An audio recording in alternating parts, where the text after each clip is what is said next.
I am sure sports. You know me there. I'm coast to coast representing. I mean, I say this is righteous representing for Omar. You don't know, come get the sports over here from near and far. Boy. Me say I am sure sports, one thing me sure about. When me say sure, that me not doubt. Come get your sports, get it over here. Come subscribe, repost and share. I am sure sports, one thing me sure about. When me say sure, that me not doubt. Come get your sports, get it over here. Come subscribe, repost and share. If me not sure, that me not say it. Know who score, that me not say it. Never know the game play, that me not say it. If me never seen a game, me not know who play. For your sports news, better come over here so. For your soccer news, then come over here so. If you don't love sports, still come over here so. For the day done, you are gonna love over here so.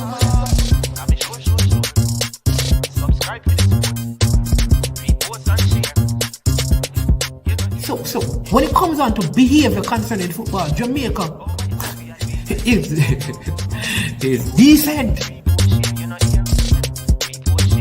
I am sure that if we can get all of these things done, set in place by the end of April, it gives us enough time before the World Cup campaign. Not afraid of no Brazil, no Argentina with these crap of players. We are good enough. Remember to like, subscribe, share. Listen, comment, let me know what your thoughts are.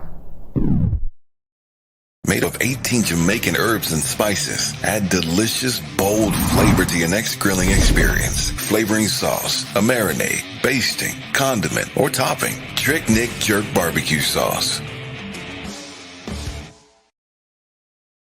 Trick Nick Jerk Marinade gives your meats and vegetables authentic Jamaican jerk flavor. The spices are directly from Jamaica. Spices like jerk seasoning, allspice, scotch bonnet pepper, fresh scallions, thyme, ginger, and garlic. The key ingredients to a great jerk marinade. 0% sugar and low in sodium.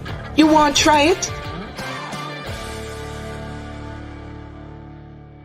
William D. Memorial High School D-Cup Alumni presents its third annual fundraising barbecue on Memorial Day, May 30th, 2022. Wear your favorite jersey to Wilsonwood Park in Mount Vernon, New York. Remember to take exit 12 off the Hutchinson River Parkway. Music by DJ Mad Max of Sound 1000. Proceeds to aid the William D. High School DaCosta Cup team. For more information, contact Keegan 304-607-4034. Our Codfish at 954-639-2991. Proud of people, it's important. Remember, make sure say no did that.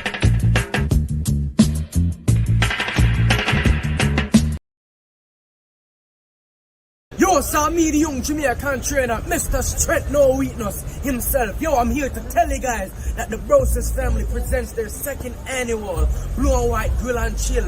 Let me let you know something. It will be so much fun and amazing event. Make sure you show up and show out. From the young Jamaican trainer himself. Listen, Saturday, May 28th, and it's 3458 Ballard Avenue, Bronx, New York. I'll see you later. Strength No Weakness.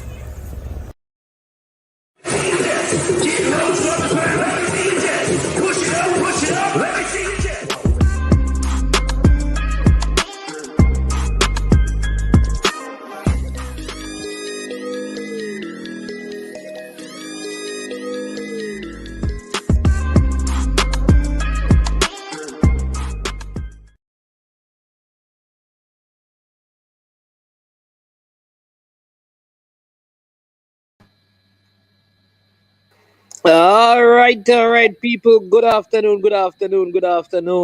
This is Manning's Man, and we have the new Jamaican billionaire. He has moved from out of the brackets of the millionaire after some major moves that we're going to be speaking about. He got a couple more millions. I'm hearing through the grapevine that would have taken him out of the bracket of the millionaires to the billions. So you know that money's strong. Mr. Rudolph Speed from Cavaliers Football Club is here with us today as we discuss the Jamaica Premier League, the JPL. And there's a lot to cover, lots and lots of transfers happening in the window that opens for the month of March. A few days left to go. There could be more moves. We saw some JPL players featured in the Jamaica national team World Cup qualifying game. So we're going to discuss some of that. We have some very interesting fixtures this weekend as well. Top of the table clash almost right there as well. And some venue changes and Monday night football returning. So a whole lot of things happening in the JPL. I hear that there are going to be giveaways. And listen, you see, all of you people, you like to come out and talk about the league is this, the league is that. Pay on the money before. Pay up or shut up. If you don't have no money, if you drop at the gate, don't come. Make sure you not pay the money to support the thing. So we're going to discuss all of those things this week and look at the league table and, talk about a couple of games. We'll be having Mr. Paul Christie as well, the manager at Dumbeholden. We see the manager at Mullines.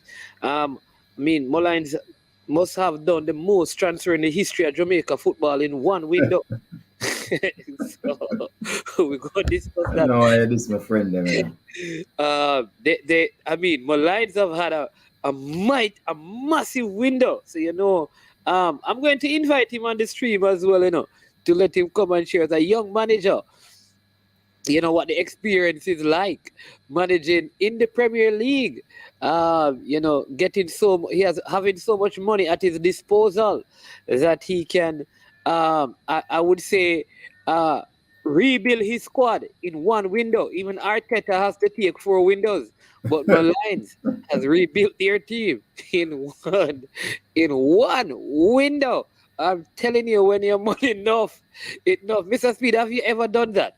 Like rebuild your entire team? No, because our model is different. I've rebuilt my entire team last season, but it's before this competition start. We lost probably about 10 players, and we did that to replace them. A lot of my replacement was from the youth system. Okay, so Brad, here's what you want to do. Saying come on the stream, just call in, man, and just come and share yourself. You can call in too. You have the number, Don't be a stranger to the program. But before we even get into anything, Fresh God, one of our regular, he loves the JPL, so he's here, and he's asking that question, Mr. Speed. I don't know if you can explain. It's different days. So the television will move, Fresh God. So it sat down Sunday at Jackson, and then Monday is at Sabina Park. So the camera will follow the game, so it's not an issue. Okay. So there you go. That's a simple answer. And I also think that they are going to be doing the oh my God, the Reggae Girls game is supposed to be at, because how that going to work with Champs? Because Champs is the same time when the Reggae Girls have their home game, I think. Well, so that could be the Reggae Girls game could be at Sabina Park as well. Possibly. There's other venues, so I don't think it's an issue. I know that Catching All is now ready again. Okay. They clear it out from being a COVID center, so it's ready again for you. So there's choices. Okay. All right. Good afternoon. I am sure Spurs. Hi, I'm her favorite fan and supporter. All right. I don't know who that one is. Levy. All right, big up Jed Levy. Yeah. So, Mr. Speed, how does the fixture look this weekend in your eyes? The stream, the man said the stream is too rich for me, bossy. You have to invite me when you have. Well, Mr. Don't listen to Brian, management. Don't listen to Brian. I'll tell you why you must listen to Brian. I wasn't able to buy anybody like Brian did, right? My transfer roster is very simple. This, me get Richard Henry. Me get Omar Leng. Me get Christopher Pearson in this March window. So I just really come on. So you got players, but you didn't spend a lot of money. I didn't spend any money. Okay.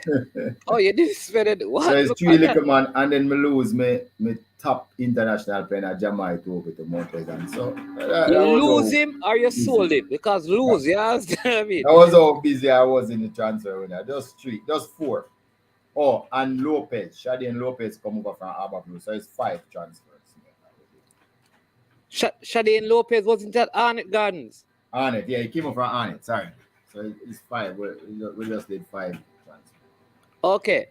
So people hear it, and I am sure sports. Cavaliers, Richard Henry, Christopher Pearson, Omar Leng, that player from Stats that we have been asking about, Shadeen Lopez from Arnett Gardens. And the big move from Cavaliers is that Topey is taking his talent to the North Coast. You know, LeBron took his talent to Miami. Topey is taking his talent to the North Coast, to Mount Pleasant. So after the international break, that's where he will be playing his trade. But also at Mount Pleasant, Tyreek Ximinies has also moved from Harborview to Mount Pleasant. I think that's a shocker, Mr. Speed.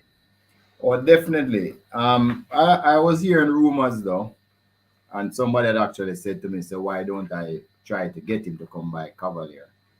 I didn't believe the rumors any at all, but that's how it goes. Sometimes you win some, you lose some. Somebody was saying that possibly the player wanted to play more, and he's highly thought of in some quarters. So I think his handlers thought that he wasn't getting enough playing time at Aberview because he was not the number one starting right back. Stewart was, and I think that played a big part in the chap moving. I don't know for 100%, but I think that is the reason. Of course, he used to play, but then he played a lot of different positions for Aberview this season, and that could be one of the reasons why he decided to go somewhere. As a coach, how do you manage that? You have a national player, but you have a player that is playing very well. They play the same position. How as a coach you'd manage a situation like that? Well, it's not a coach, it's what the club philosophy is, and it's really what the club instruction is to the coach. You see, a lot of coaches come to clubs and don't try to understand what the club is trying to achieve, and they are on a tangent, and they always get into trouble later on. But if Ximinies was like at a Cavalier club, there's no doubt that he would play. Based on him being 17, the national senior team looking at him, etc., etc. I mean, our club would never ever stifle development of a youngster, like that. So that's just the difference in club philosophy. If he was at Cavalier, he would play every game, I am sure. But what about what about the people would say? But Jaden White is right there at the cusp of the national team with Blake probably looking to transition out, and he's not playing at Cavaliers. No, but Jaden White was our number one goalkeeper. What happened? Exactly, and I'm a bench now. But the other goalkeeper is another international goalkeeper, and Jaden White went away for about a little over a month, and this goalkeeper has now come up. Jaden and him is the same age. I think he's 1 year older than Jaden and established himself. Right away, Jaden is gone again on the senior national team. So the keeper is still keeping. He's gone with the senior team? I didn't know that he went with the senior team. He's going to go to Canada, I understand. They call him up late. I don't know what happened to one of the goalkeepers. So, I mean, them here again on Iron Shore Sports. I mean, that was here again. But you can see why it is so important. Now, I know that the Nation League coming up, right? And our goalkeeper will definitely, our other goalkeeper definitely will be. Oh, he'll be going to play for St. Lucia. Yeah, I mean, if Jaden is in the Nation League, then we're going to have no goalkeeper. So, look here. When you start having international players in your squad, you have to rotate them. But won't the league be finished by then? June? Well, I don't know. I think Nation League is in. I don't know. But I'm just saying that when you have international, but it will continue playing. When you have international goalkeepers in your squad, both of them have to play. We have to rotate both of them. And that happens all over the world in top teams like Liverpool, Man City. They have reserve international keeper in their ranks. I don't know why you're selling Cavalier short. Why we can't have a reserve international keeper in our ranks? And then the rivalry is good. They both will improve. All right. So people, you know that Mullines, they signed Maquan Aldridge, Jaheim Harris, and Stewart, the KC player. That's 3 players. That Garrick. They joined Garrick. Right. Garrick. Stewart Stewart left and gone to Mount Pleasant. No, all right, Garrick. Garrick is his name, and they also signed a next wingback. Don't know his name, but so 4 players they signed already. Makwan Aldridge, Garrick, Jaheim Harris, and one other player they had. 4. All right. In addition to those 4, Mullins has now signed Roshan Plummer, former UA player. From a Cavalier player. Cavalier was the first one that bossed him into Premier League. Then him went to UA and scholarship. Yeah? Yeah. Okay. So he's at Mullins now. Xavier Lamont from a GC Foster College student. He's leaving a team called Stud FC in Manchester. Ricardo Matthews. All right. He's from Dintil High School. Played at Brownstone FC. Dujan Garden from Camperdown and Arnett Gardens. Luchen Hutchen from York FC in St. Thomas. Siobhan Campbell, who is unattached from Alex Academy. You them name them man? Denny Henry, 24, from Antigua and Barbuda. Marquise McDonald from Jonathan Grant. He's coming from Longs Park FC. All right, watch this. You think the man them done yet? Yo, me tell you, money there, more lines like whoa. Troy Jules at 23, Antiguan, and he's coming out of a club from England, people. You think Mullins money is smart? Yeah, I tell you. yeah. Watch here. Starn Simpson, who was in USL League One with North Carolina FC, is back at Mullins. People, Mullins money not normal. This is like 14 players, you know. In a mid-season, you have a call window, you know. I have to scratch, man. I have to scratch, man. What is good though is that some of the players are young, so that's good. So maybe Mullins is on. Sometimes you have to look at what they're doing. Maybe they're on a rebuilding. They decide to rebuild now instead of wait until the end of the season. Maybe they gave up on the season and trying to rebuild now and put a good team together, using the rest of 12 games, or if they go to the second round, these games as practice for them to really become a force to reckon with next season. So when you see somebody buy 14 players, it's not to fix what is happening. It's to remember, rebuild. there's no relegation, so they don't have to try put any bandage on what is happening now. They're still in the rebuilding, so they decide to rebuild. So don't knock it. It could be a plan, and with young good people like the young manager there, I think him influence starting to show. Yeah. Well, but Friday, disappointment is some players are kind of, the age that I wouldn't buy them, but that's probably part of the plan to not go too young initially. Is the kind of medium-term planning. Yeah, the KC guy name is Carrick Stewart. That's a fresh guy. That's his name, Carrick Stewart. But in the meantime, they have sent out the other Stewart. So that's what I'm gonna get into. FIFA guy bought Mullins. Yeah. I think Mullins now bordering on FIFA fair play. Financial FIFA fair play. Well, to thank God for the JFF, no relegation policy. No, but what the FIFA fair play policy? We have to put it in place. Yeah, FIFA. We need FIFA fair play because the amount of money.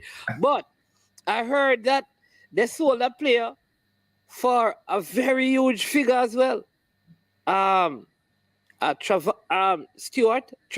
Stewart. He has also moved to the North Coast in Mount Pleasant. So I think, given the kind of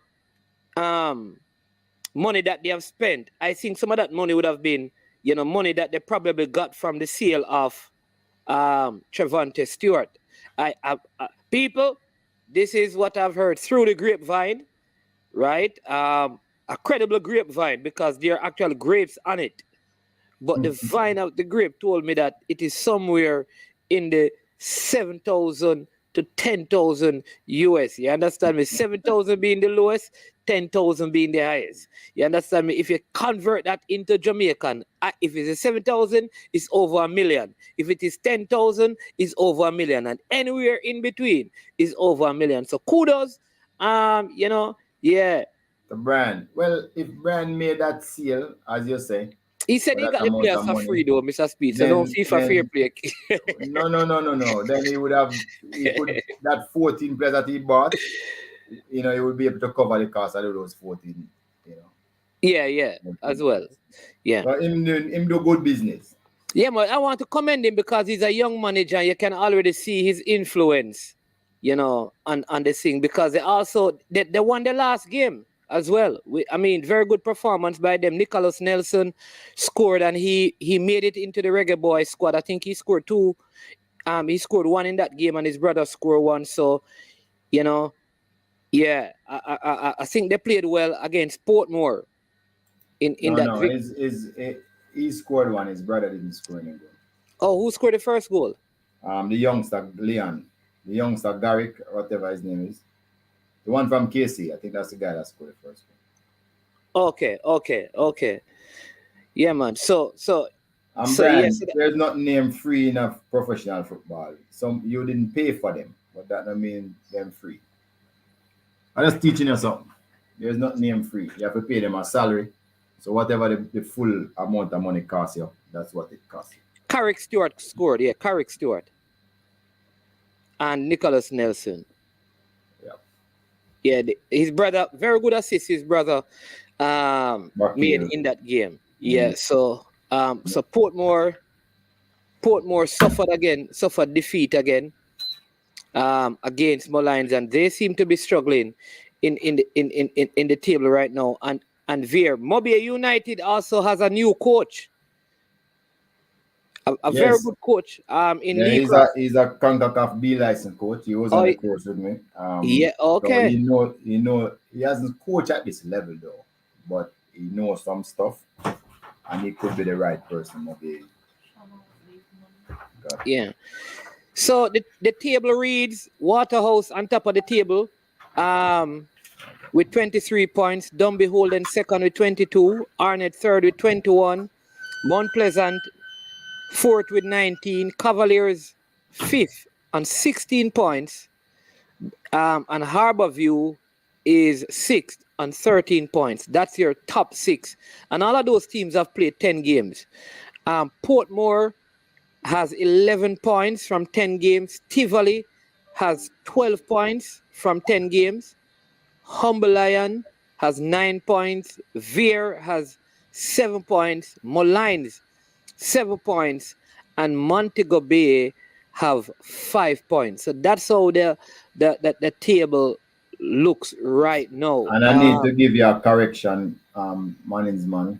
Yes. Actually, Tivoli Garden has 12 points. They were awarded the 3 points for the unplayed game against Veer and a 3-0 goal difference. So they have 12 so Tivoli is ahead. 7th, yes. Yeah, they're in 7th. Yeah, okay. And they have scored 13 goals now to 12, so they have a +1. Veer United drops from 10 to 11 because with that loss, they now concede 13 goals, so their goal difference is worse than Molynes. So Molynes is up to 10, and Veer took their places at 11. Okay. So everybody remember that game that didn't play? Yeah, okay. So that is how it panned out. Awarded the points, yes. Okay. All right. So let's look at this weekend fixtures because everybody, I see Romario, Stewart, Lawrence talking about Monday Night Football. So let's discuss the fixtures this week. And but there's a change in the fixtures before the fixtures is not what you see on the screen. Oh, it's Veer versus Montego Bay. Well, on Saturday, Veer plays Montego Bay at 3 o'clock. At 3 o'clock at Captain Burrell. Oh, so the Veer versus Montego Bay is at Captain Norrisborough Center. Yes. Okay. And it will be at 3. And of course, no fans are allowed there. 3:15, and no fans allowed. Fans are allowed, I mean, but it's party stance. At Captain Burrell? Oh, Yeah, nobody's stopping fans. It's all right. party stance. You know what party stand mean, people?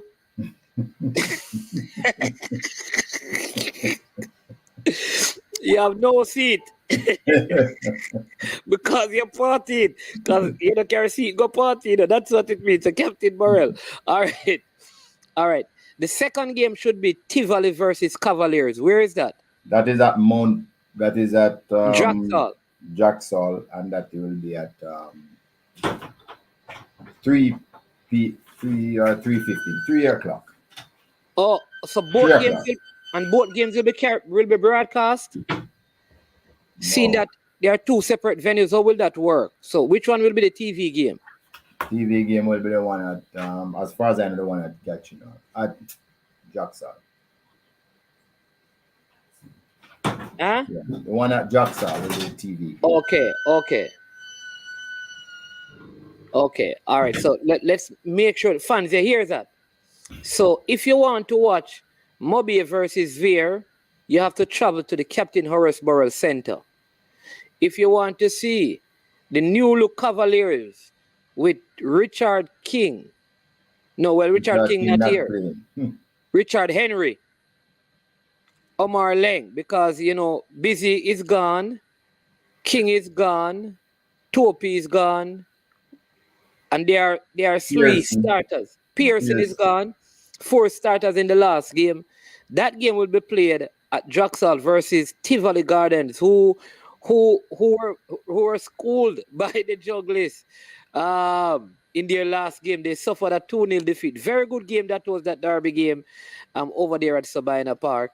So give me your thoughts on that game, Mr. Speed. Tivoli versus Cavaliers. Always a heated match, because there's some bad blood between your teams and some relegation thing going on some years back. I don't know if that is lingering in the minds of people. But No. I doubt any of the players who played in that relegation game is still at the Cavalier club. So they wouldn't have, our players wouldn't even remember what happened there. But to be honest, we are very grateful that they got us relegated at the time. It taught us a lesson. Since we have been back, we have done well against Tivoli. Last season they did well against us, but we have generally done well against them. And I don't think there's any animosity. I mean, it's just that at the time, they beat us quite rightly. They played the game true to form. They beat us. I wouldn't have blamed them either. It is some other calls that were made against us that caused the beating. So they beat us. We got relegated. We come back, fix our team. And since we come back, we have mostly beaten them more than they have beaten us. The games have always been close though. And I expect it to be close, but I expect us to win still. I have to go in the reserves, because 4 of our top players is out. 5 now with Jedin White. So it's just for me to go in the reserves and prove to people once again. I don't know how much time we have to prove it. Cavalier, we have quality players. We lose players, we put in new players. We're not afraid to play anybody. Once you have 2 foot and you're willing to work hard, we're willing to play you. Mainly because we know that Jamaica has talent like rice grain. That's what we think of Cavalier. So we're not afraid to put in the young and make them play. And that will happen tomorrow. Okay. People, I don't want you to feel like we skip over the Mobie versus Veer game, although we kind of skip over it. It's really because we want to cover just not all the game. We want to talk more in detail about the game. Now, I think Tivoli, they look good against Arnett, and I think they could face the same problem against Cavaliers, which is the pace of the wide players, because I think Arnett had them out on those flank areas. And though Tivoli created some chances against Arnett, I don't think they'll be able to create the same chances against Cavaliers. But I do think the absence of Topey and King, though there'll be replacement, could affect the Cavaliers' defensive shape. I know Mr. Speed going to come up with something, and I know you haven't even because you didn't concede in your last game, right? Last two. Your last 2 games. But for some reason, I think with these changes in your defense, I could see Tivoli scoring on you. But I do believe that you always have the potential to score. You don't lose a lot. So if I were a betting man, I would call this a 1-1 scoreline because I don't see you conceding more than 1, and I don't see Tivoli losing a next game right now. Well, after getting one in the boardroom, I'm sure they feel good. Yeah, I mean, get the points in a way.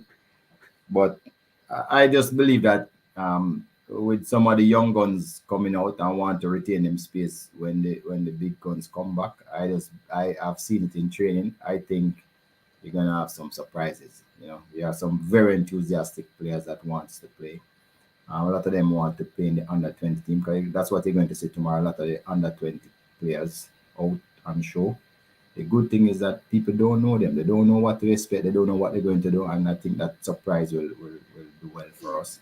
Of course, Tivoli has 2 of the hottest strikers in the league in Barrett and also in Warner Brown. Those are 2 of the hottest strikers. They have been a little bit of famine, but I expect them to just to start to reap sometime soon. I'm just hoping that they will wait till after our game.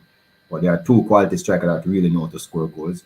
So we have to be on our P's and Q's. Yes, we're going to struggle a little bit with familiarity because some of the players, going to be playing in different positions.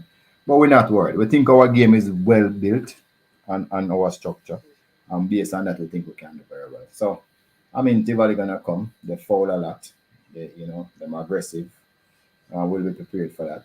And I still think Cavalier need a run. This could be it. So you're picking Cavaliers to win? Yes. All right, people in the comment section, I have it as a 1-1 draw.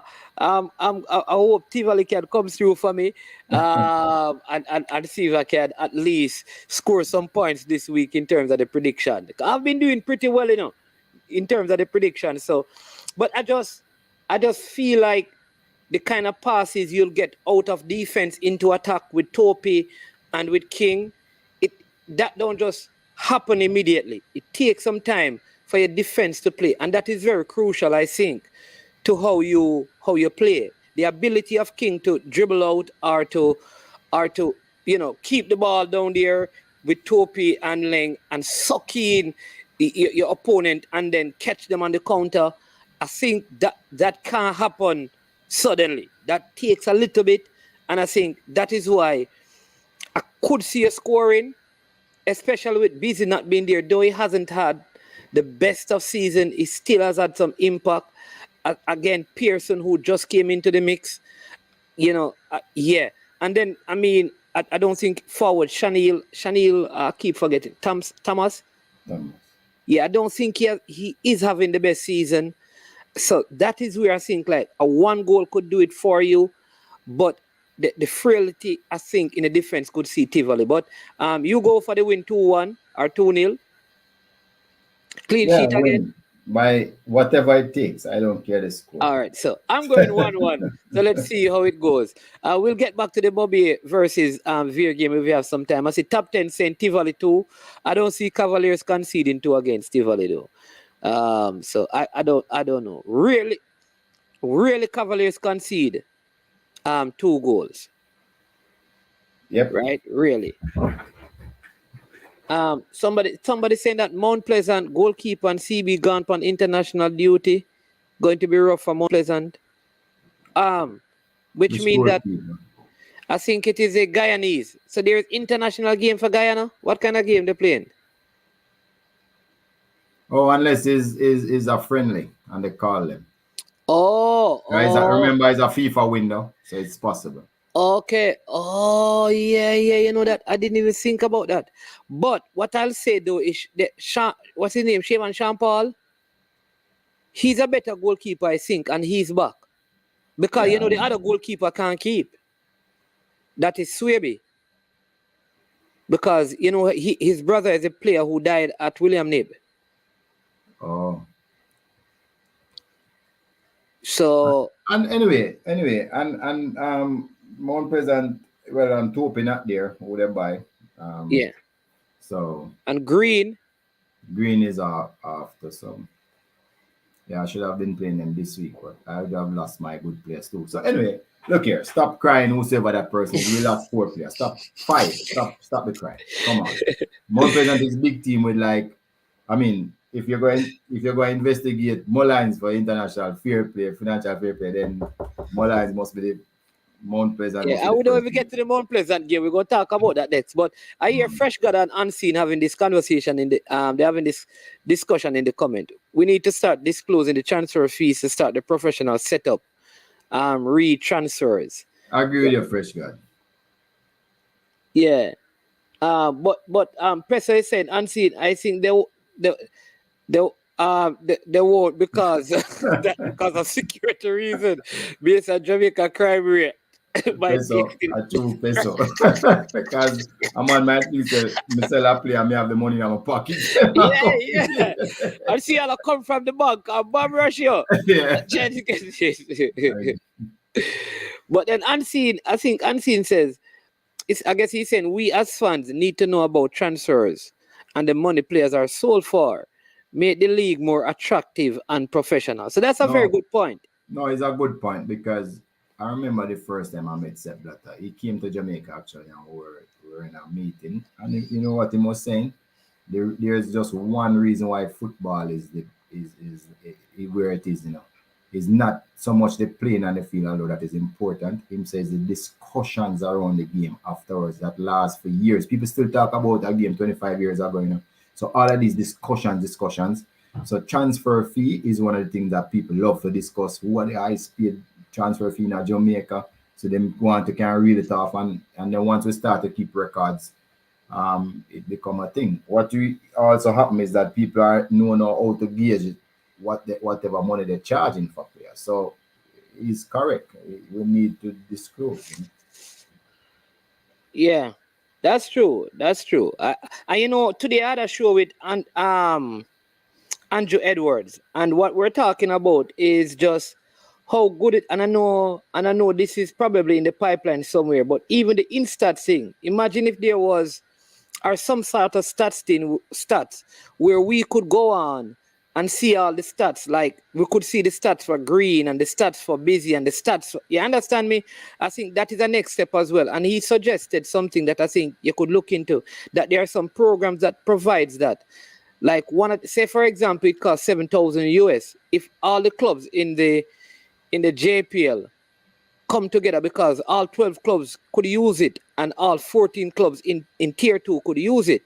So you'd have 20. But that's something. No, but that is why Instat had given us a trial for a month or 6 weeks, because that was the whole idea. So we heard of what Andrew is saying. It's something that we done check out already. And we were going to do it this year, but then the budget got really tight and we decided to kick it down the road, the can down the road. So we're still trying to do it, but no, we get the reports from Instat. So yeah, it's something we'll deal with already. Okay. It's just the money we're trying to source to make it happen. All right. So we come now. So people again, Veer versus Mobay at the Captain Oresborough Center. Tivoli versus Cavaliers at Mount Pleasant. Those are the Saturday games at 3:15. So now we are at the Sunday games.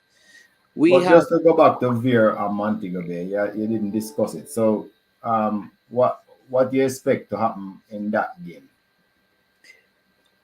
Listen, you see, I like what Mobay did in their last game. They kept their shape, and I think they made up their minds that if we are not going to score, nobody going to score on us. So I think defensively, they shaped a whole lot better. I still think like something is unsettling at Veer. They don't seem like a Donovan Ducky team. And the players don't seem to have I think in terms of the overall quality, I think these two teams have as a group, collective group, I don't want to say worse, but you understand me? I'm going to use that just quote unquote the worst So set if of you look players. at their records, Vera scored 5 goals, Montego Bay has scored 7. They are the two teams that have scored the least amount of goals in the league. So they are the two worst goal scoring team in the league. The difference is Montego Bay is the worst defensive team. They have conceded 19. Yeah. Vera's conceded 30. So Montego Bay is the worst defensive team in the league. Vera is like it's just one more team two more teams has conceded more goals than Vera. So which is very uncharacteristic. Last year, Vera was the number 1 or number 2 best defensive team in the league. So Vera's definitely lost the plot a little. They can't score goals. They have only scored 5 from 10 games, and they have conceded, like the third worst defensive team. Normally, Vera would have been in the top 3 defensive team. So you're right, they have lost the plot. I don't know what is the reason, but they have lost the plot. So I'm agreeing with you there. But Montego Bay, in my mind, have a lot of upside based on where they were and with their, with all of their matches and with their confidence being at the lowest. The only way Montego Bay can go is up. They're at the bottom already, and after last week, when they got that point, I'm seeing some positive. You can see there's a shape, there is a structure to how they want to play, especially on the defensive end. Yeah. It's gonna take some time for the coach to put all the pieces together, fix the defense and fix the offense. But clearly, if him try to fix the defense, then him have a chance in every game if him don't concede. So you're so right, and I'm going to leave it for you to decide who you think will win this game. I think that they have like Courtney Allen playing up front. I think he has joined them. I didn't see him at the beginning of the season, but I see him there now. We transferred him from Cavalier in the last transfer window. Sorry, I didn't mention that one. Yeah, so right. So he's down there and he played. So for I could see Moby, I think, creates enough chances to have scored it in more games. And I think the Veer goalkeeper, Kadeem Davis, has not been keeping. I don't know what is happening. I know that he was also trying to make a move to some other club. So I am going to go Mobile United 1, Veer 0. I almost feel like there are two coaches that I'm very I almost think like these two coaches are not going to finish the season at their present clubs. Duki and Lenny Hyde. Lenny Hyde don't coach. Eh? Okay, you're just saying that. Okay. I know, man. I'm just saying that. I just think, like, at some point, they're going to walk away from the job before the season ends. Because I don't think Veer is going to do it. I think Veer is going to, at some point in the season, decide that they're going to develop and not try to win the league. That's what I think is going to happen. Yeah, but Lenny Hyde knows that he has a young team that he's trying to bring forward. Portmore do change coaches regularly, maybe average once a year, but I think he could stay because there's this correlation with Portmore team and the school that he's coaching, and I think that he could stay too for development purposes. But and Veer, I don't think he's gonna walk away. I think he's gonna be there because they're gonna change their system to this development. But Fresh God said, I remember when Veer started like a house on fire, and everybody has style humble lion. Look at us. All right. And Fresh God, you say humble lion, look at something now. Yeah. Let me look at you now. Humble lion is at 9th. Are you saying that that's a really good achievement, Fresh God? I don't want to know. And remember, Veer lost 3 points in the border room. It wasn't a game. Yeah, that's the way he just went against them. But schoolboy season just finished, and Veer, no scout, no top talent. Them system not ready. But they do have the Charlie Mount 15-year-old keep forgetting his name. There's a 15-year-old from Charlemont that plays for them, you know. He doesn't play. He sits on the bench. He came on in a game, and remember, and they said that he's one of the youngest player to have played. He played in, I think he played in a And game. they do have the twins that are in The the Harris, national under yeah. 20. But none of them playing though. No. I didn't see them in the last game starting. So. Okay. So Harborview versus Dumby Holden. Where Mr. Christie is here time now, you know, man. Well, let me tell the people. I want to know how Dumby Holden going to score. No, they have a player from overseas who has returned to Jamaica, and he's now at Dunboyne. He scored 2 goals in the not the last game, the game before that. And they have, I think Dunboyne put him at the front. They also have DeAndre Thomas. So I wouldn't count out Dunboyne. Hold on, Mr. Speed. Hold on there. We have Mr. Paul Christie, manager of the second place team. Whose player after coming on as a late substitute in his first touch contributed to Jamaica equalizing against El Salvador. Mr. Christie, welcome. Good afternoon to you, sir, and the rest of the panel. Jamaica by extension and in the diaspora. Yeah, man, you have Mr. Speed. You have Mr. Speed here as well, you know, as usual. Yes, sir. How you doing, sir, Speed? You're hearing Mr. Speed?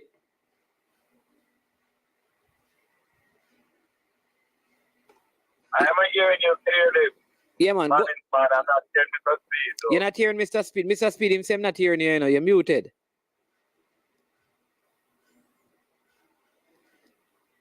He's hearing you, man. Go ahead and talk, Mr. He's hearing you. He'll respond shortly. Think he's, yeah. Oh. Yeah, so tomorrow you take on the Stars of the East. No, it's actually Sunday. Oh, at Jacksal. Right, Sunday at Jacksal, 3:15.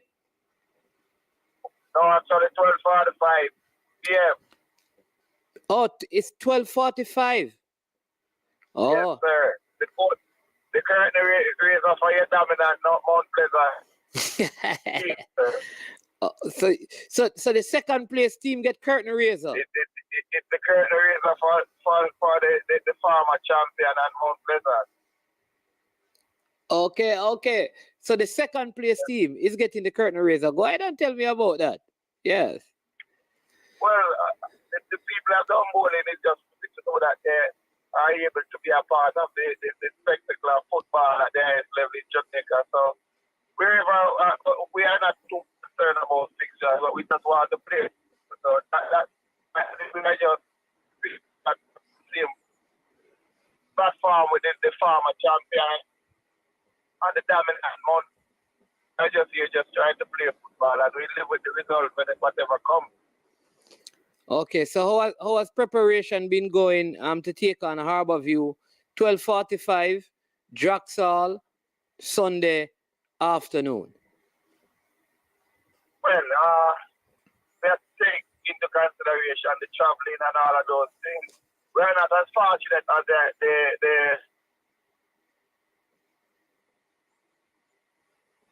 for the fixture. We are not fortunate as that. We will have to be training in St. Catherine tomorrow and take on the trip Sunday morning this year. So we won't even get the privilege of waking up in the parish. However, we won't be making any excuse. We still have to go out there and play and give a good result, give a good account of ourselves, and then we live with the results after that. Okay. Any additions in the window to the team? We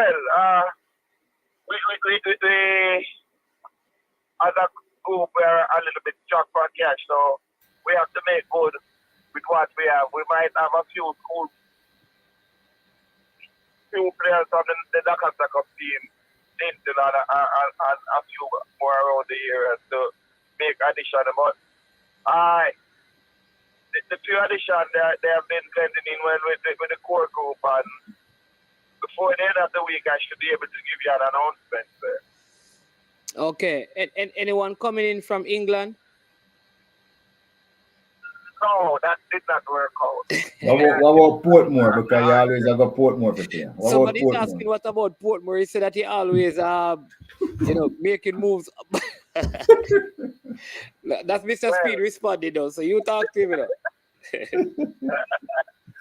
Mr. Speed is the one making giant moves. He has the Manning Cup leading goal scorer. Just to name a few of the marquee players that will be joining Cavaliers in this window. I'm just trying to find him and hope we can get and improve if I follow his lead. He is the defending champ. You can't say anything you want to say. My lifelong ambition now is to beat Dunball in a Premier League game because I can't beat Dunball. Okay, wow. We had 69% possession and you still win. I've never seen nothing like that. So my lifelong ambition is to beat Dunball in our Premier League. Well, let me say this, Mr. Speed and Mr. Manning. We were fortunate that we were a little bit lucky. We were dominated by Cavaliers. However, we tried and get our shape. And, however, we got a few chances. We capitalized on them. And it just how football roll. Cavaliers got even more chances than did not capitalize the result. But it's the truth tool.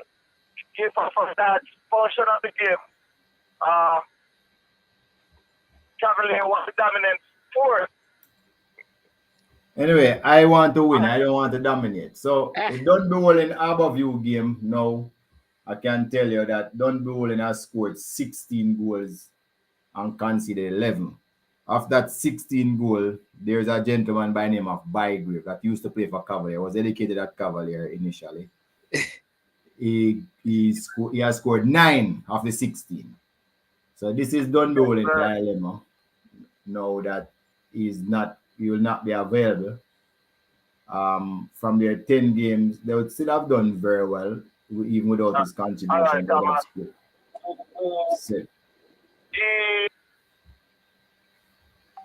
I think we lost Mr. Christie. They would have scored 7 goals, right? Yeah. You recently got a young striker from overseas. Peter McGregor. Peter McGregor who have scored 2 goals in 2 games. So that's where majority of the goals will definitely come from. On the other hand, Harborview has scored 8 goals and conceded 8. They have scored at less than a goal per game. Yeah. And based on that, but they have actually done a lot well with their strike force. They have Nicholas Hamilton. They have that used to be a table in Colorado Murray, and they have the other one from Trayvon Reed. Those are 3 quality attackers, the best the league have to offer. So I expect Harborview would have built their attacking powers around those 3. 2 of them came over in the March transfer window, so they'll be getting into stride. So I expect them to become more potent. Now, if those 3 players really play up to their standard, Dunball could be in for a warm time in the evening. But Dunball, is one of those teams that always find a way to win, no matter what. And it's a testimony to them now on second position. In the last 5 games, they have won 4. Of course, they always had their big striker who's going to give them one. Today, they won't have that on Sunday. But Harborview has done well. They have the return now of their former captain. I think he's probably still a captain. Johnny Talbot. Yes, so they have strengthened that position. They are going to be losing Ximinies, but he hasn't been playing a lot. And also Amal Knight. Amal Knight will not be in the goal. So that might Talbot might level up back at Amal Knight, but Amal Knight is an extremely hard keeper to beat at the local level. So I think in this case have to give the edge back to Dunball, and they're on a roll. There's a reason why they are second. There's a reason why they have scored that amount of goals. The 4 ties. They have conceded a lot, but I have to give the edge to Dunball in here, that they'll find a way to get by Harborview. So I'm picking Don Bowling 2-1, 1-0. No matter. Don Bowling should take home the cake. What? Well, what I can say about all of that, Mr. Speed and Rev, if you watch Harborview, they are going from strength to strength. They are getting better, and as Speed rightfully said, there is Color, Adamori, Trayvon Reed, along with Hamilton there. So they have a three-strong attack that is very, very dangerous and will cause a lot of problems for any defense line in Jamaica. And they have a coach who has done it at every level in Jamaica, in Mr. Ludlow, Bernard, and they to be taking them like you can do that at your own peril. We are just there trying to just play some football, give us our best, knowing the parameters that we are operating within, and just live with the results. We are coming to compete, no bones about that. However, we are aware of the challenge that Harborview team will pose to Dunbowling. And I think if the gentlemen, the spirit is good in the camp, and the coach is getting them up, the boys up to the challenge, and we should be okay. We should be okay at the end of the day. We are totally aware of what Harborview presents, the dangers that they present, and we will be coming knowing what to expect for Harborview and prepared to try to negate some of those challenges that they will present to us and just live with the results. We are just here to just play some football, and we should be okay at the end of 90 minutes though. So what you say, don't be all in 3, Harborview nil? No score. Listen, if you are aware, there's only one game. There is only one game since the Premier League that no bowling and score more than one goal. Only one game. Only one. I mean, beat the opponent by more than one goal. I should. Okay. There's only one game. It's just by that goal we have been winning and holding on and trying to keep our shape and trying to. Yeah, but you normally you're scoring an average more than one goal a game, you know. And yes, but we are also conceding as well, and because the rightfully just indicated that we would have conceded in excess of 10 goals, while just barely scoring 16.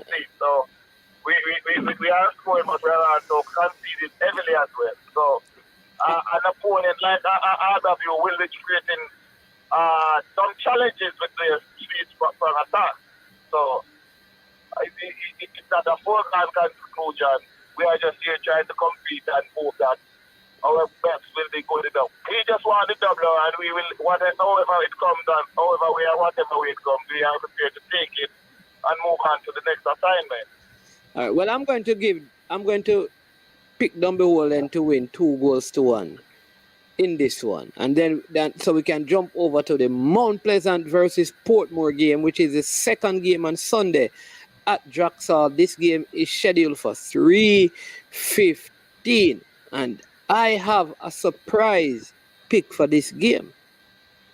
Well, before you start the surprise pick, let us go through what they have been doing from the season start. So both teams have played 10 games. Mount Pleasant has scored 19 goals as against Portmore, who has scored 9. Mount Pleasant has the second best defensive record in the league. They have conceded 8, just like Cavalier above you. The only team who is better is Waterhouse with 7. But Portmore has conceded 16. Portmore has the third worst defensive unit in the league. Mount Pleasant, on the other hand, has scored 19 goals. They have the second best offensive. So the second best offensive against the third worst defense. And then when you look at what Portmore, they are the third worst team in terms of offense, in terms of goals scored. So it is a no-brainer. Mount Pleasant is gonna be just too hard to handle. Okay. Yeah, I think Mount Pleasant will concede because I think Ladiel Richie, they have to find somebody to put around there with Ladiel Richie because Liston James is out. Hold on, Mr. Manning. There might be a surprise for one Jamai Topey. No man, Jamai Topey is on his way to Canada. Oh, okay, yes, you're correct. You're correct, yes. And so there'll be no Kevin Lang who normally plays at centre back with Ladiel Richie. There's no Liston James. So somebody has to come in around here. But we could see two Stewarts. We could see Chevron Stewart, and we could also see Trevante Stewart, which I think could, because I think also Ati is also out and Green is out. So I think they need to add, they need to plug two persons back in there to kind of fill that gap because, like I said, Ati is out, Green is out. I know they have also gotten back Gary Mills, who was with them last year and played in the Dacosta Cup. I don't know how fit he is, if he has been training. So we will see. I know they are also trying to get Belnavis. I don't know if that went through, but he has been preparing and could be an option for them at right back where they have been struggling all season. Travis asking what happened to Liston James. He was in an accident, but they also have Ximinies now. But I don't he's know not if his there. transfer is finished, but they would have Ximinies. I think so they have a right back now. And I heard rumor of Mr. Fletcher making his way down there as well. I don't know how true it is.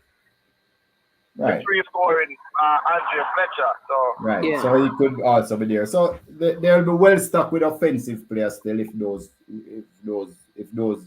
transfer are made on time. If you're going for goals, maybe Mount Pleasant with their crowd down there might be able to outscore a Portmore team. That's what I think gonna happen. It's gonna be more of a shootout, and I believe Mount Pleasant. One thing that I know though, why I think, I don't know if management is looking at it the same way. That field is wide and big. Aging player have a harder time playing on that field than a young player. And Portmore is full of young players. Young players. Yeah. So if that to me could become a factor if Mount Pleasant doesn't put away Portmore early. And I'm still going with Mount Pleasant, but is with a caveat. It could go the other way. Yeah. And I think they should have the service of Devante Campbell. However, it would be unbalanced if we know that Daniel Green is with the national team. So Mount Pleasant is most dangerous when you have Daniel Green and Devante Campbell creating that weight. If you are able to contain that weight, they are not very creative going through the middle of the park. What I think, they will have an added dimension if the Andre Fletcher transfer comes through. I am not in a position to say one way or the other. I think management might know more than I do where that is concerned. So, if Andre Fletcher is there, then Mount Pleasant he will create a balanced attack with left and right going down the flank, and they should be very dangerous. Yeah. Let me say this. I see someone saying that Gary Mills is in college in the States. Unless he left, because Gary Mills was at Gary Mills is in Jamaica. Gary Mills is in Jamaica. So let me say this. Unless he left like today. So maybe As a matter of fact, yeah. I Ruba have it that he's on his way to the garden. No man, he's so I don't know. Okay, I don't think that is happening again. But I know that he's in Jamaica though. But that's why I can tell you that he's in Jamaica. So I don't know. I can't speak definitively of the move to Arnett Gardens. However, I know that that issue came up while he was in Jamaica recently, this week. Yeah. But So it's after college, it should be yesterday or today. yeah, that's what I'm saying. But I mean, I know he was a part of Mount Pleasant. Oh, they say that he'll be going soon. Okay, we'll see. All right. Okay, they say he'll be going soon. All right. The Monday, Mr. Speed, how is the Monday? Because we're Monday night football. How is the Monday games going now? There are two games. Humble Lion is playing Mullines, a new look Mullines. But we're going to jump to the clash of the Titans. First and second. First, and then we'll come back to the Mullines. Brian, we come back to your Mullines game. Don't feel no way because we So why we not just the best for last. No man, do the Mullines first. All right, Mullines versus, let's go. Mullines versus Humble Lion. So Mullines versus Humble Lion. I mean, a fresh guy that Humble Lion. Yeah. Humble Lion has scored. Careful, let's say about Humble Lion, you know. Humble Lion has scored 8 goals from 10 games. They have the second worst offense. No, the third worst offense in the league. The only worst team is Montego Bay and Veer. There. Yeah, they have scored the same amount of the above you goals, though. Above you. They have conceded 13 goals. And Mullines has conceded 17. So they are better than Mullines when it comes to defense, you know. They have lost 3 games while Mullines have lost 7. So this is where the differences are. While Humble Lion has not been able to convert a lot of their draws into wins, they have drawn 6 and 1-1. What they have done is make it hard for teams to beat them. They have only lost 3 games, and that is why. I can attest to that. Yeah, they set up and make it hard for teams to beat them. Mullines, on the other hand, plays very freely. They just play free. They want to beat in a shootout every single time they play against us. So they attack. And I think based on what is there. You're muted, Mr. Speed. Sorry, it will be more likely to beat out into a draw. Oh, same thing Fresh God said is a 0-0. Yeah, because Mullines also missing Nicholas Nelson. Is it Nicholas Nelson with the national team? Yes, sir. The primary goal scorer. So I think that is going to affect their opportunities or the chances of scoring. But they have signed some good.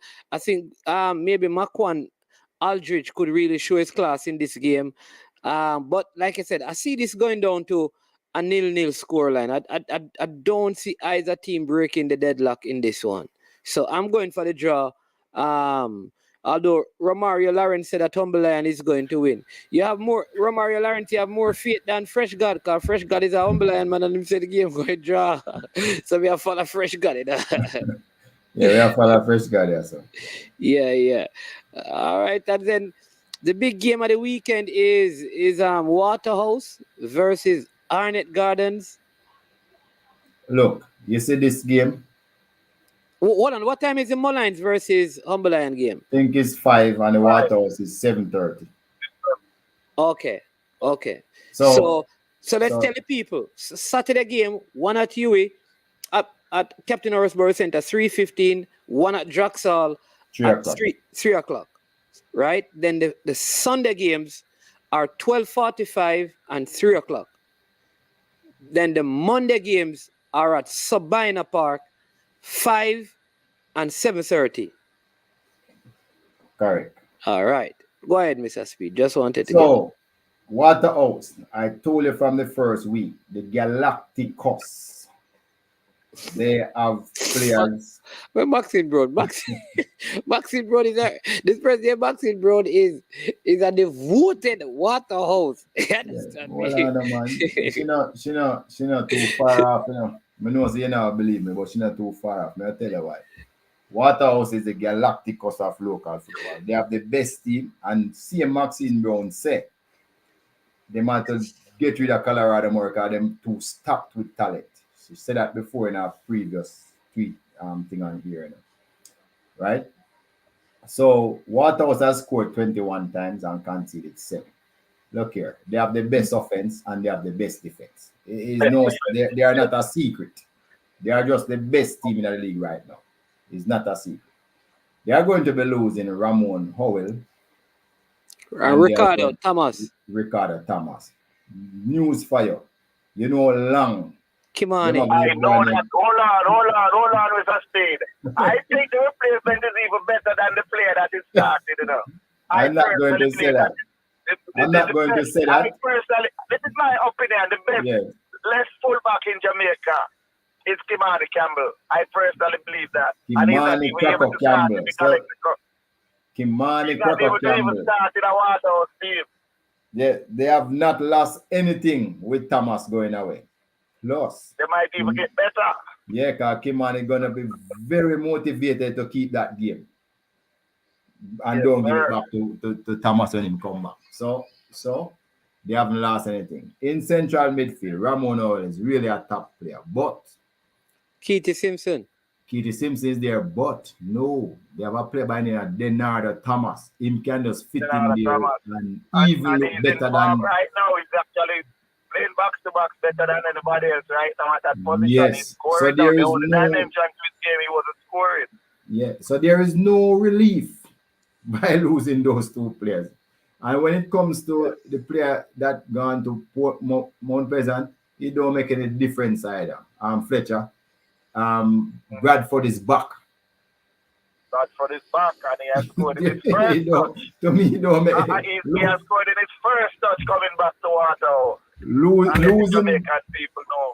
Losing those players, it don't mean a thing to Waterhouse. They are the Galacticos, and I'm sure that Marcel Gill is working in the background trying to get additional player to join these things that fill out certain little spots. So this only make Waterhouse more dangerous. The players are fresher and right. Arnett Garden on the other hand, out of 10 games, they have scored 18 goals and conceded 11. Arnett has only lost one game all season, just like Waterhouse. They have only lost to Cavalier the first game of the season. They have gone from strength to strength since that time. But Arnett Garden have a problem, and they have a big problem. Every team has scored on them except one. They have only kept one clean sheet from the start of the season. And that to me is going to be one of the biggest problems, because with the potent Waterhouse team, Arnett Garden cannot keep Waterhouse off the team sheet. I'm telling you, it's not going to happen. And it is and because of the way Arnett Garden play, then if Waterhouse score first, Arnott Garden is going to fight fire with fire.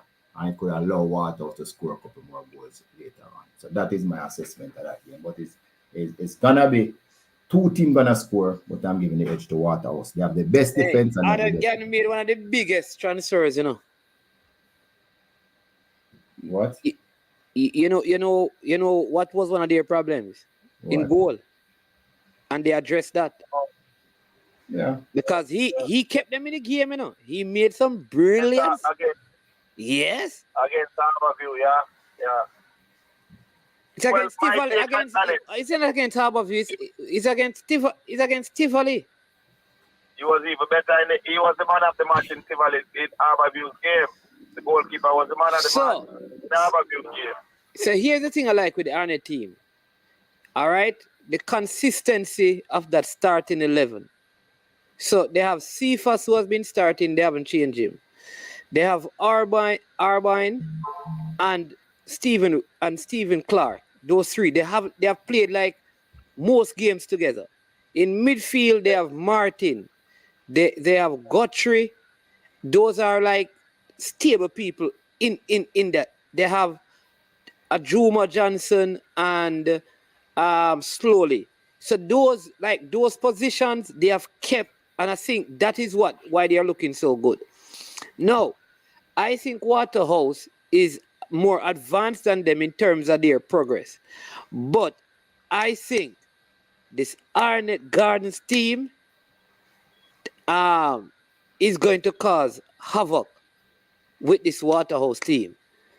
They also have some good substitution coming off the bench. They have found a role for Damar Deacon. as a super sub. When legs are weary, he came on and sealed the game for them. So I am going with Arnett Gardens to surprise Waterhouse by 2-1 in this game. Well, my take on all of that is that we are taking one of the most important factors out of it, is that it is the strongest and oldest rivalry in local football right now. Waterhouse, Arnett. It's never ever just a game between Waterhouse and Arnett. In recent years, Waterhouse have been getting the better of Arnett. Arnett is aware of that, and they are preparing for that. So you will have that derby feeling about it. In addition to that, Waterhouse knows that they are on top of the league. And Arnett know that if they beat Waterhouse, they will be on top of the league. Waterhouse is not prepared to just relinquish it like that. And it will be very, very intense. It will be very intense. I think if this player by the name of Aju Johnson have a good game, he can very well be the X factor in this game. I hear you guys calling out a whole lot of names, but I am aware of a little the only flaw that I can find out in Waterhouse game, and I think Auburn will be able to exploit that if he has a good game. However, in addition to that, Waterhouse themselves have a lot of weapons to counterpunch on it. So I will be going with a scoring 3-all draw. 3-all draw? All right. All right, that's a problem. As I said, 2-1. Maxine Brown said 5-0 in favor of Waterhouse. Top 10 said 2-2 draw. Fresh God, what you score? No score line. But I love the keeper that Arnett Garden has acquired. But so those are the fixtures. We'll come back in. That's my keeper from Dintil and Dunbowling, Eric Edwards. He has been good from strength to strength and he's matured. He has always been a good goalkeeper though. Yeah, somebody said that. Yeah, man. I don't think Kemar Foster conceding 3 goals. I agree with you. I don't think Kemar Foster conceding. I see stranger things than these happening in Derby. I can tell you that. The last game that Waterhouse and Arnett played, Waterhouse dominated the entire game. However, the final score was 2-all. That was the last time they played down by Arnett Garden. Yeah. So, you have to throw a little bit of the farm out of the window when you have a Derby game. We all know that the intensity, and you will find people popping up from places that you weren't expecting. So I think the person who relish the derby the most will have an edge. However, and maybe it's just a little bit of selfishness why I picked that score. But logically, I think Waterhouse might just have the edge. But I'm still going with a 3-all draw. All right. Really score line. Mr. Speed, any score line for you? Oh, all right. So those are the games. Listen, one of the things I want to say is that let me just say this in terms of the Richard King, Daniel Green, Atafari Bygrave, and Howell. I was glad to see them making their senior debut for Jamaica, and I believe that they all gave a good account of themselves, which is saying that the Bush League is producing players with quality. All right, so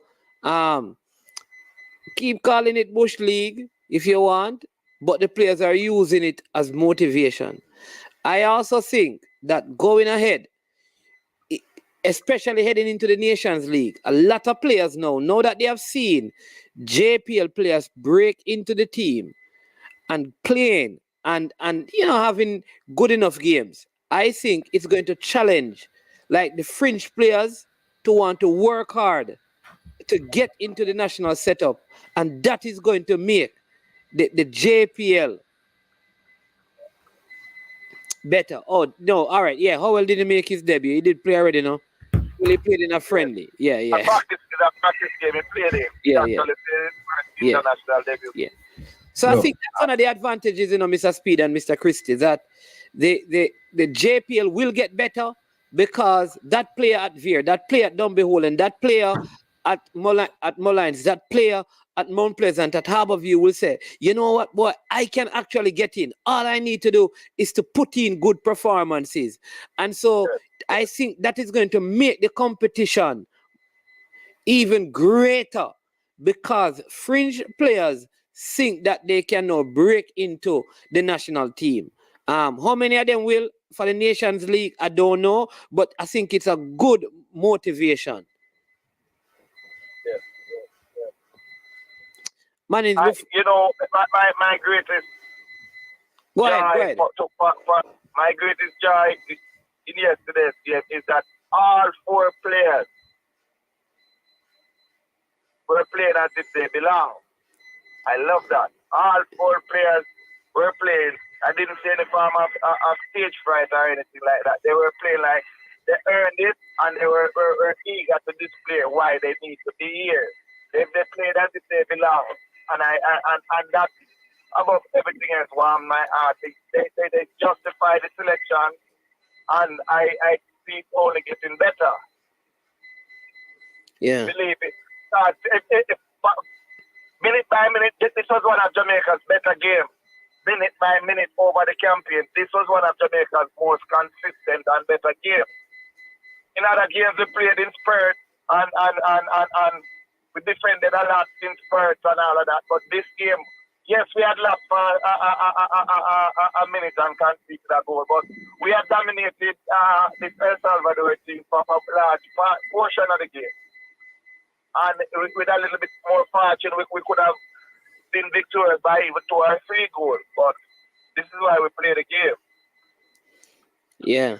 Yeah. So, Mr. Speed, see Brian giving you a big thank you, saying, Manis, before you go, I like to publicly thank Mr. Speed and the Cavalier manager for their assistance in using both the TMS and the JFF Connect systems.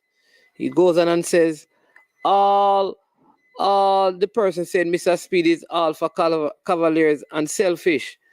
That's a myth. Any response to Brian, You're muted. See, people start to use the TMS system, it means they have transfers, So you see why, International transfers? Yeah. Yeah. And so no. Anybody wants to ask us for help, we are the first person willing to help them. It's just that people never come to the right source most of the time. Anyway, thanks, Brian, for publicly saying that. But it's true, we're willing to help people a lot because it don't make sense Cavalier alone good. We need other good teams. Competition, actually, when you have competition and conflict, it makes everybody better. Beanie Man and when next one and Bounty Killer. Pepsi and Coke. If Coke never have Pepsi, Bath and Body Work and Victoria's Secret. Competition make everybody better. Don't fool yourself. You alone good. Is the same thing with the Nation Cup. Different government, different associations was able to convince, say, like Mexico. Yes, you want Nation League. Yes, Mexico, you are the best now. But the best are what? You just go to the first round in a World Cup and you go back home. If the rest of your competition don't come up. So that is why when the top team didn't want to play Nation League, that was the reason that they got, everybody need to improve so you can improve so you will get better in the world. Don't try to beat CONCACAF all the time, CONCACAF all the time. Mavad and Carter sports. Yeah, competition is good. But what people do is mistake competition to start hate persons because people have a different view from you, they start hate them. And that's how it go. Cavalier come at the top. I'm making noise, I'm proud that guess what? Everybody want to knock me off now. What them have to do to knock me off? They have to get better. That's what it is. When the other team was at the top, I wanted to knock them off. So I get better. So that's how it goes, you know. Yeah, And, for all the novices out there, Mr. Speed, what is TMS? What is the TMS platform? According to Brian, all persons involved in football must use that TMS platform or get a chance to learn it. It is very valuable. All right, the man just turned manager 1 month now, and the man instruct everybody. oh man, right? I mean, you have to understand. What is TMS? Tell us what TMS is. Like Brian tell him, man. Like Brian. No, man, I've got type message, man. Man, just because ask him to call in. Mr. Christie, what TMS? What is TMS? TMS is the international platform that they use for not local transfer, but international transfer management systems. That's what it really means. Yeah. Transfer management system. Yeah, it's used for international transfer. So if a player from Dunbolin is moving to Slovenia, for example, we would have used the TMS systems, and we are hoping to use it for Mr. Bygrave and a few others in very short order. But Paul, but pretty soon. Yeah, but Paul, pretty soon though, in the professional league, where they transfer the player from Cavalier to Dunbolin. Instead of the JPL Connect we'll be using. Right.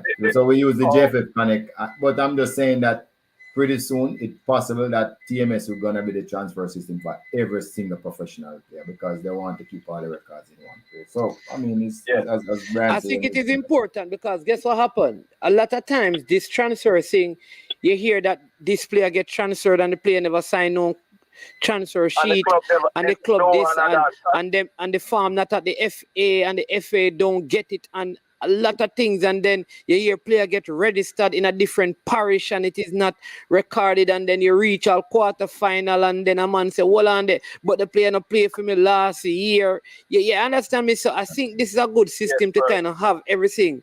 Everybody on the JFF Connect now, you have to be registered on that to play. Yes, so I can enter a name and then I know that this player is registered to this club. So you can't come to my club and tell me, say, him X, Y, and Z. And the next thing too is that... And if you want to transfer Paul Christie from Dunbolin to Cavalier, and you start registering with Cavalier, the moment you reach at the second page, as a matter of fact, you won't be able to move from the first page. They will tell you that the player, Mr. Christie's information is with another club. Yeah, and the next thing that needs to happen the moment you put in is identification and tearing, then you'll realize that you can't move forward without a transfer.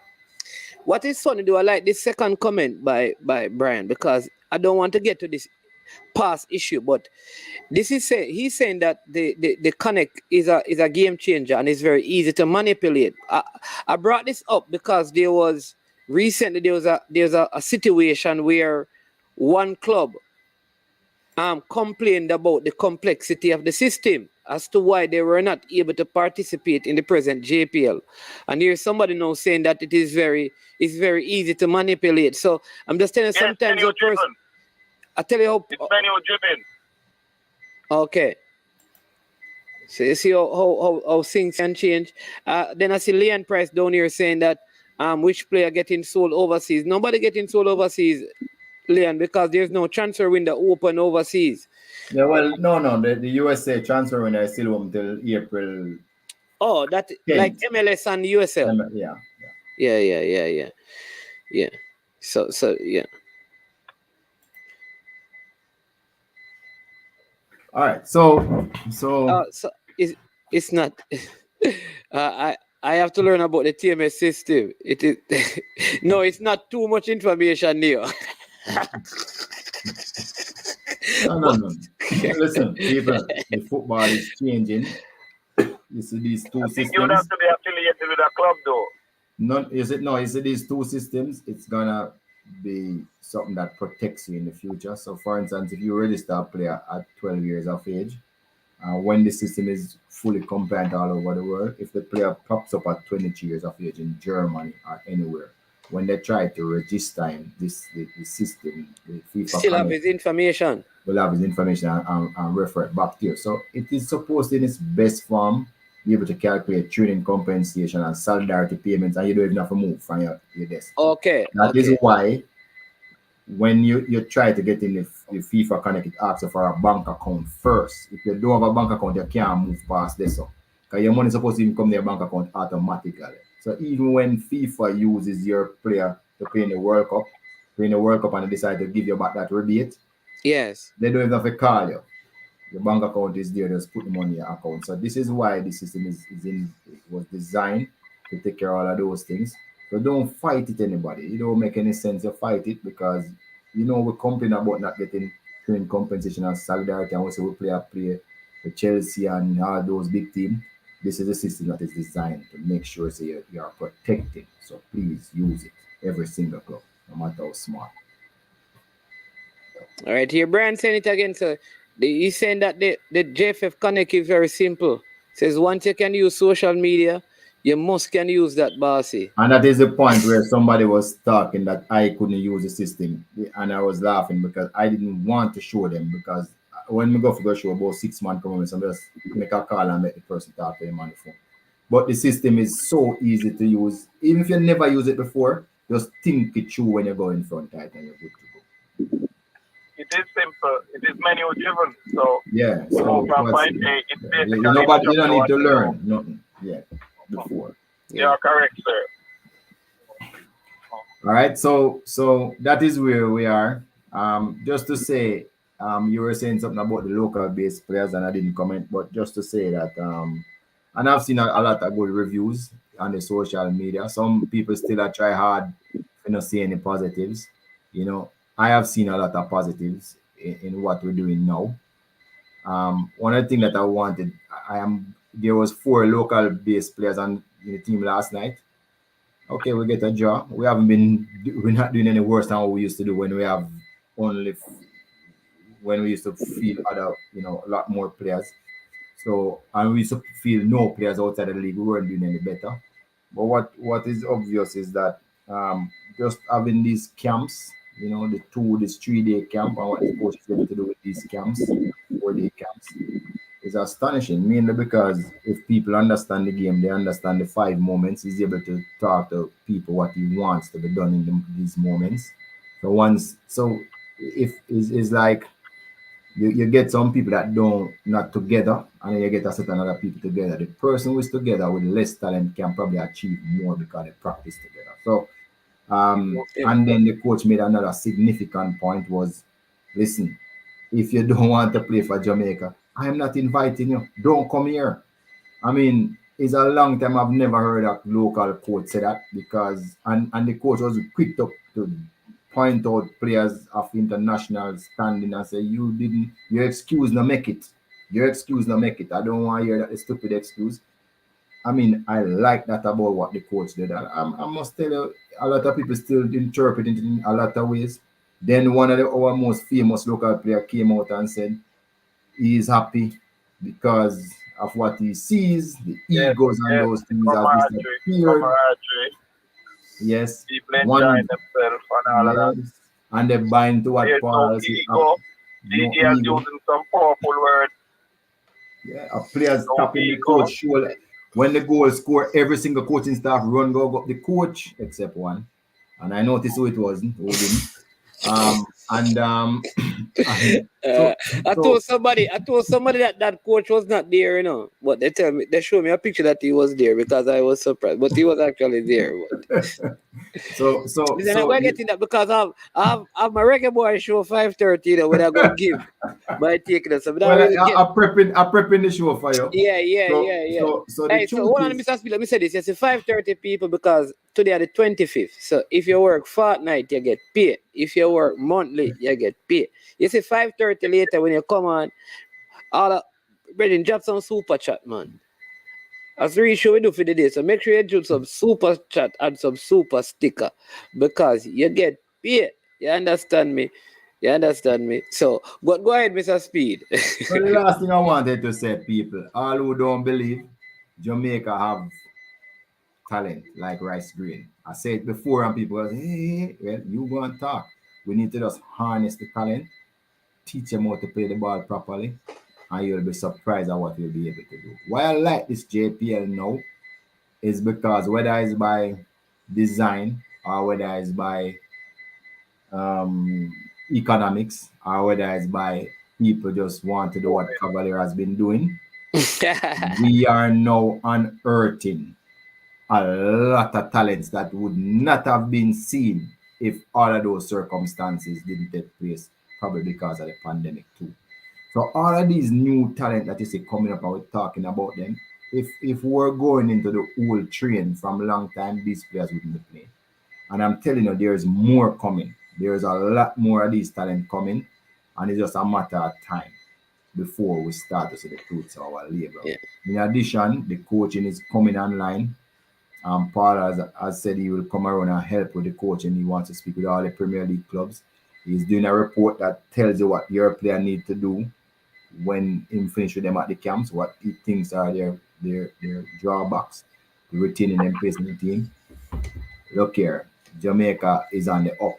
One person today, one of the bloggers said, maybe Paul is getting the support from, maybe the JFF deserve a little credit for it. That's what one blogger said. But I know everybody doesn't reach us yet, but they'll reach there. Mr. Steve, I don't know if I think you'll be in a better position to speak of the platform in that as well. That can tell you how your player is performing individually in a game as well. So we are having some technological assistance as well. So the coaches can look and get the report on each player after each game and see how he is performing in correlation to the rest of the team. All of those things, there are a lot of things that can assist each team to get better. You just have to input the systems in place, and we wish you will be able to compete. Everybody else. I agree. Yeah. All right. Yeah, Thank man. you. Yeah, man. Good. I see this person. Romario Lawrence says, "Don't let the position person playing. Man, be like a machine, playing more in the middle, Mr. Speed. That physical specific must play false." Omar Lawrence, he's not playing fast now. He's playing number 10. I will him play 10 or 8. He's not playing fast now. Hey, people, here's the thing, though. It's busy me have a problem with, you know. You understand me? I tell busy say me I go talk to Mr. Speed, you know. Because I want to see busy up in the right up in the but you understand me? Me I go leave it because it's a coach. You see, because me I'm get my coaching license for YouTube. You understand me? Are you to get the license, man?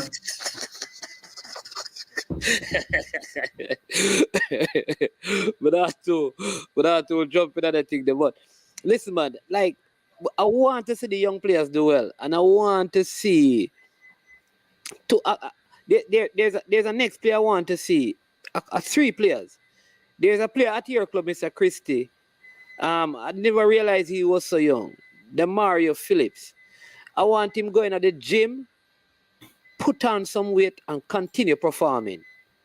Busy is the same thing, right? What I can tell you about the Mario Phillips. Yeah, all right.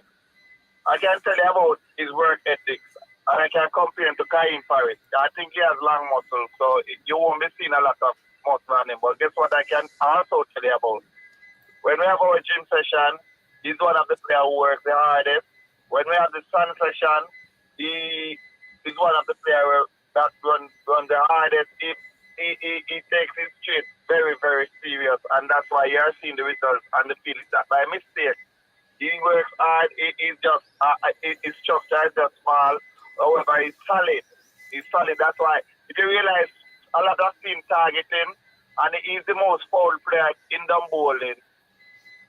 However, he has not picked up any real injuries because his pre-season was good, and he's still working to try to improve and get better. And you might very well see him in the national colors on or before the Nations League, as long as he continues to put in the work and just allow the powers that be to make their decisions. Yeah. But he's working hard. He has always been working hard. Wonderful. Good to know. Next one is Trayvon Reed. I have a lot of time for that young player as well. So hope I'll see them improve. But people, that's it.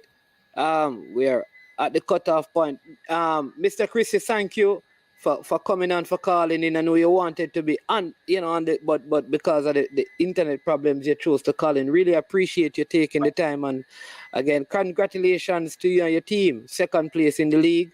Keep up the good work. Coaching staff, everything firing, getting players in the national setup. You have no money, but you could be making some money from some big transfers, with all them big performances. So don't worry, money coming soon. You're doing some money making moves. Yeah, plus he said that he know if you use the TMS system, You did hear him? Yeah. Yeah, but I'll be just. Oh. Mr. Steve's lead. Yeah. And then Mr. Speed, thank you as well for coming on, and congratulations to you and your players. Pearson, he didn't play yesterday, but King again. I thought his performance yesterday was not good as his first performance, but it wasn't a bad performance. And sometimes this is what happens. When you see a person's first performance and you rate them so high, you almost expect that. When they play again, they're going to stay there. No. The different. But one thing I can say about Mr. King, though, you realize that he played as if he belongs. You're not hearing people murmuring and saying, when the next defender coming back? When is the next defender coming back? For one point. No. I wanted to make a point. Yeah, but I wanted to make a point about King. You have to realize that in the first game, it was the first time that he played out here, the team wasn't high pressing. This is a team that press more. So you gonna have to realize to adjust his game. That is why the result, it doesn't look the same, because it's two different nature. This team was playing defending their opponent after they press him, so he had less time and space to work. The last game they were playing defending in their own half. So that's the difference between both games, and that is the difference why the performance is different. So you have to take those things into consideration before you judge. But he will learn that, listen, teams play different, and you have to be prepared to play them a little different. Yeah. And the next thing I observe with King, he's a modern day defender. He uses the ball very well, and he does a lot of interception vis-a-vis the old-time defenders who do a lot of slide tackles and all of that. The game has changed significantly, and people are more looking forward to the defenders who can stand up, intercept, and pass. Start the attack. And he's one of those type of players. So with Jamaica will be seeing a lot of him going forward. I can tell you that. Yeah, I see our next person. I actually think he played better yesterday. Man made some good passes and had some good wins. That's what I'm talking about. Yeah, man. That's what I'm talking about. He's able to stop. Where the football is going. If you look at Van Dijk, who people rate as the number one defender in the world right now, his greatest asset is to stop the attack and start the attack. Yeah. That is his greatest attack. But we don't. All right, let me say, 5:30 people you have to come back, because we not discuss reggae boys right now. This is a JPL. Yeah? No, this is a JPL player we're talking about, in a reggae boys, can't pass it. Hey, you know what the fans said ball out in the stadium last night? The man them said not JLP, No. The people them say JPL run the world.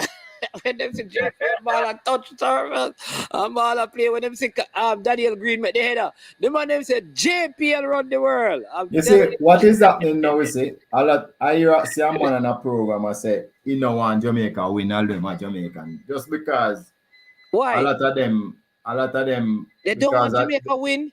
That the person said. That's what I say. Every Jamaican and a Jamaican, Cause even if I disagree with the next Jamaican, me no want nobody else beat up a Jamaican in a football game. Even if I disagree with every single thing what them do.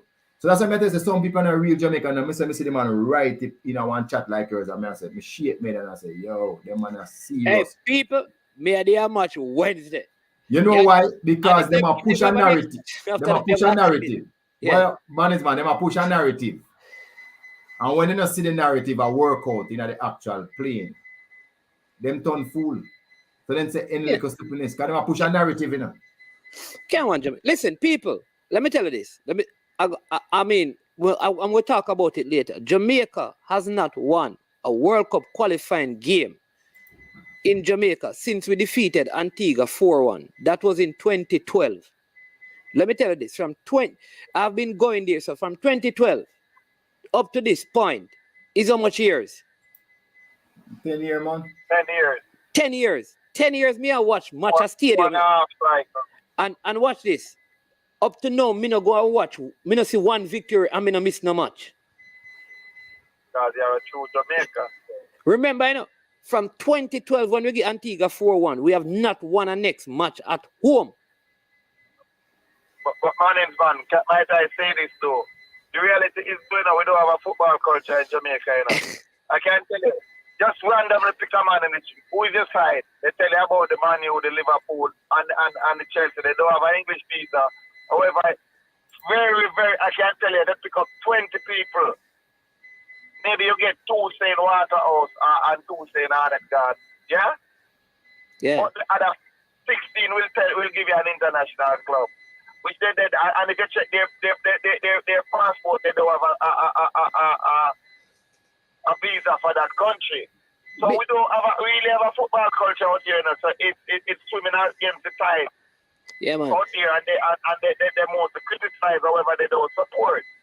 That is the reality that they are working with. All right, so we are going to cut. Listen, Brain Drain, Fresh God, thank you so much for the super chat. Listen, you guys got paid. Some people, them don't get paid yet, because if them they get paid, them would have the super chat like you guys. You understand me? So respect Neo Sovereign and Brain Drain for the super chat. France is under pressure from the Ivory Coast. Ivory Coast. We are going to watch that and we're going to come back and discuss last night from management perspective out there. All right. But again, thanks, Mr. Speed and Mr. Christie. Looking forward to the games. I will be at the Draxal games and I'll be at the Monday game. So I'll be missing, I think, one game this weekend, and that the only game I'll be missing is the one at the Captain Horace Burrell Center. You know? Yeah. All right. So join us again at 5:30 when we discuss the Reggae Boys game. I have some breaking stuff to share. You understand me? On the Reggae Boys team heading into Canada and all of that. So let us jump on at 5:30 for that. Again, thank you. Have a wonderful rest of the evening. Again, Mr. Speed, all the best in your game. I will see you. And win, lose, or draw, you have to do an interview. Yeah. Right. You understand me? There you go. All right, Mr. Christie. And I'll see you at Draxal. Take care. Thanks for having us. Yeah, man. Thanks for having us. All right. All right, people. So again, thanks to every single one of you for coming on. Join us at 5:30. Right? Yeah. In Jamaica, we don't have Eastern time. Brethren, we have Jamaican time. 5:30 Jamaican time. Brethren, if you're on the East Coast, it is 6:30 your time. Brethren, oh, you like to give trouble, sir. Your teacher used to throw up a chalk and what they call that thing on the board, dust at you, don't it? Yeah. Good day, man. I need one of those Jamaican jerseys and sweatsuit. Which you're talking this, Joe Donner? People. So the jerseys are actually available. You can get the Jamaican jerseys, not this design. This is special. I don't think these are available because this is an older jersey. It's not even a team jersey, but it's a jersey. But the Jamaican jerseys are available. And they're very nice, especially the away jersey. So you can check that online. Yeah. Or anybody, I mean, they're every game. So like the game on Thursday on Wednesday, they'll be on sale at the stadium, so you can buy them. So Joe, just link me, and then we can arrange something. All right. So, bam, 5:30, right? And if you're in the United States, Canada, any of those places, come back and just drop some super chat at 5:30. All right. Very easy. Just do that. All right. Bless up. Be safe. Love and respect. Peace and grace be multiplied to you all.